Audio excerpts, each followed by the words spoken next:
කැමතිද භාවනා වැඩසටහනකට යොමු වෙන්න?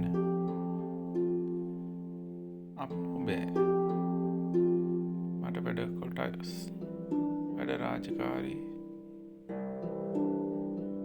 ගණනාවක් තියෙනවා. නිසා මට වෙලාවක් නෑ. මට නිදහසක් ලැබුණ වෙලාවක මම භාවනා කරන්න. දැන් නම් බෑ භාවනා කරන්න. මේ කාලේ නෙවෙයි මට භාවනා කරන්න. මම භාවනා කරොත් මගේ වැඩ කොටස් කවුද කරන්නේ? ඒක කරගන්න විදියක් නැහැනේ. හරි. ඔබගේ තියෙන සියලු වැඩ මං කරන්නම්.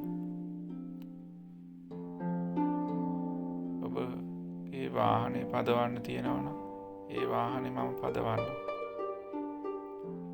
කවුරු හරි මුණ ගැහෙන්න තියෙනවනම් ඒ හැම කෙනාමත් මුණ ගැහෙන්න. ගෙදර අවශ්‍ය කරන දේවල් ගෙනල්ලා තියෙනවනම් ඒ සියලු දේවලුත් ගෙනල්ලා තියන්න.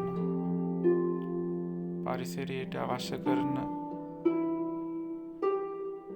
ගස් පැල රෝපණය කිරීම ආදී කටයුතු ඒ සියලු දේවල්මුත් කරන්න.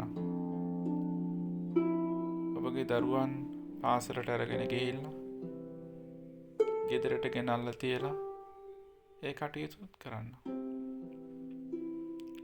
ඔබගේ දුරකථන ඇමතුමට එන කෝල්ස් ඒ සියලු දේවල් වලටත් මම උත්තර දෙන්නම්. නිසි උත්තර දීලා ඔබගේ කටයුතු අඩුවක් නොවන පරිදිම ඔබ කරන්නා සමානවම මං ඒ ටික කරලා දෙන්නම්. ඔබට තවත් පුද්ගලික යම් කටයුතු තිබෙනවා ඒවත් මං නිසි ආකාරව කරලා දෙන්නම්. ඒ කියන්නේ ඔබට අවශ්‍ය කරන යම් කෙනෙකුට පිළිතුරක් දීමට තියෙන රහසිගත දෙයක් තියෙනවනම් ඒවත් මම රැකගෙන ආරක්ෂා කරගෙන ඒ සියලු කටයුතුත් නොපිරියලාම කටයුතු කරලා දෙන්න. ඔබ කැමතිද භාවනා කරන්න? පුළුවන්ද භාවනා කරන්න?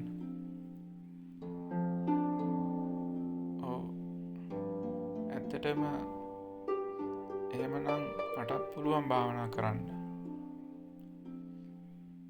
මගේ මනසට හරි නිදහසක් දැනුණා.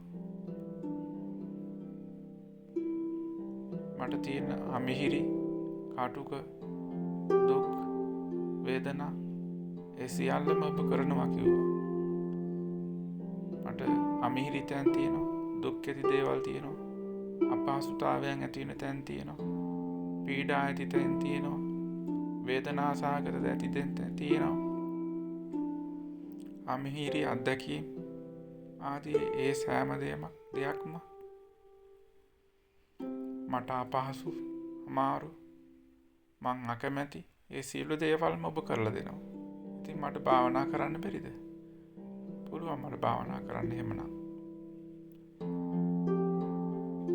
එහෙමනම් ඔබට භාවනා කරන්න පුළුවන් නේද? ඔව්. මගේ මනස ඒ සෑම දෙයකින්ම නිදහස්. ඒ නිදහස් නිසා මට භාවනා කරන්න පහසුයිනේ. ඒ සමට භාවනා කරන්න ලේසි. මට හිත එකඟ කරගෙන භාවනා කරන්න පුළුවන්. එහෙනම් දැන් ඔබ අතාරින්න සූදානම්ද? ඔව්. මගේ කටයුතු සෑම දෙයක්ම කරනවා නම් මං අතාරින්න සූදානම්. ඔබ දැනට අතහැරියේ මොනවද? මම අතහැරියේ ඔබ අතහැරියේ ලෝභය. ඔබ ලෝභකම් ඇති කරගත්ත යම් දේවල් තියෙනවා ජීවිතේ. ඒ ලෝභකම් කරපු දේවල් වලට ඇලුම් කරන එක ඔබ නතර කරානේ දැන්. ඔබට තරහ ඇති වෙන තැන් තියෙනවා. කේන්ති යන තැන්, ඉවස ගන්න බැරි, දරා ගන්න බැරි තැන්. ඔබ ඒවත් ඇදහැරියා. ඒසා දැන් ඔබ ලෝභයත් ඇති නොකරගෙන, දේශයත් ඇති නොකරගෙන, ලෝභය දේශය නිසා ඇතිවෙන මෝහයත් ඔබ මධ්‍යස්ථ කරගෙන අතහැරලා දැන් ඔබට භාවනා කරන්න අවතීර්ණ වෙලා තියෙන මනස. නිසා ඔබ දැන් කරේ භාවනාවක් තමයි. එහෙනම් ඔබ යම් ලෝභයක් අතහැරියා නම්, දේශයක් එහෙනම් තරහව ඔබ අතහැරියා නම්, භාවනාව කෙරෙන්නේ ලෝභය දේශය අතහැරීම. ලෝභය දේශය අතහැරීමෙන් මෝහේ පැවැත්ම ගෙනියන එක්කෙනානේ. මෝහේ පැවැත්ම නැති වෙලා යනවා. මෝහෙන් ඔබ රඳවා ගත්තා වූ සංස්කාරයන්, ඒ සංස්කාර ධර්මයන් ඇතහැරියා. නිසා ඔබගේ මෝහාන්ධකාරයෙන් රඳවා ගන්නා වූ සංස්කාරයන් දැන් නැහැ. එවෙලෙවෙලම නැති වෙන ධර්මතාවයන්, නිරුද්ධ වෙන ධර්මතාවයන්, අනිත්‍ය වෙන ධර්මතාවයන් දැන් ඔබ දකින්නේ. නිසා මේ හුස්ම රැල්ල මත සිහිය රඳවා ගත්තාම ආස්වාස ප්‍රාස්වාස දෙකෙන් සිදුවෙන්නේ ඇතිවීම නැතිවීම. ඇති වෙන සංවේදනාවන් සියලු ධර්මයන් අනිත්‍යයි, අනිත්‍යයි, අනිත්‍යයි. එකක්වත් පවතින්නේ නැහැ. හිසේ පටන් දෙපතුල දක්වාම තිබෙන සියලුම සංස්කාරයන් අනිත්‍යයි, අනිත්‍යයි, අනිත්‍යයි. ඔබ හිස මුද දිහා හිත යොමු කරගෙන, ඒ නිරීක්ෂණය කරගෙන බලන විට හිසේ ඇතිවෙන වේදනාවන් අනිත්‍යයි, අනිත්‍යයි. ඒ හොඳින් නිරීක්ෂණය කරමින්, අධ්‍යයනය කරමින්, විමර්ශනය කරමින් ඒ සියලුම සංවේදනාවන් අනිත්‍යයි, අනිත්‍යයි. ශරීරයේ පහළටම ඇති වෙන සියලුම සංවේදනාවන් ඔබ මනසින් නිරීක්ෂණය කරගන්න.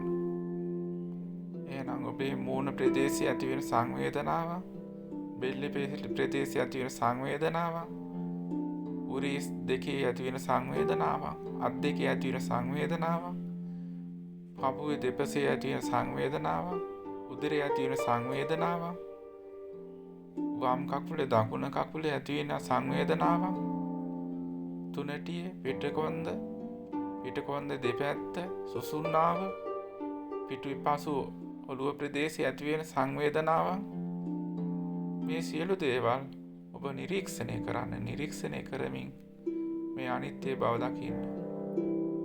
මේ අනිත්‍යයි, අනිත්‍යයි, අනිත්‍යයි, අනිත්‍යයි, අනිත්‍යයි, අනිත්‍යයි. මේ තුළින් ඔබගේ සිතේ, මනසේ සමබරතාවය රැකගෙන, ඒ සමබරතාවය තුළින් ඇතිවෙන මැදුම් පිළිවෙත, මධ්‍යම ප්‍රතිපදාව, මේ නාසයේ හුස්ම රැල්ල අගින් ඇතිවෙන ආස්වාස ප්‍රාස්වාස ඉහළ පහළ යනවා. ස්වාභාවිකවම සිද්ධ වෙන ධර්මතාවලිය. මේක විශ්ව ධර්මතාවලිය, විශ්ව නීතියක්, විද්‍යාමානව සිද්ධ වෙන ධර්මතාවලියට ඔබ සංවේදී වෙන්න, සංවේදී වෙන්න, සංවේදී වෙන්න, සංවේදී වෙන්න. අනිත්‍ය දකින්න, අනිත්‍ය දකින්න, අනිත්‍ය දකින්න.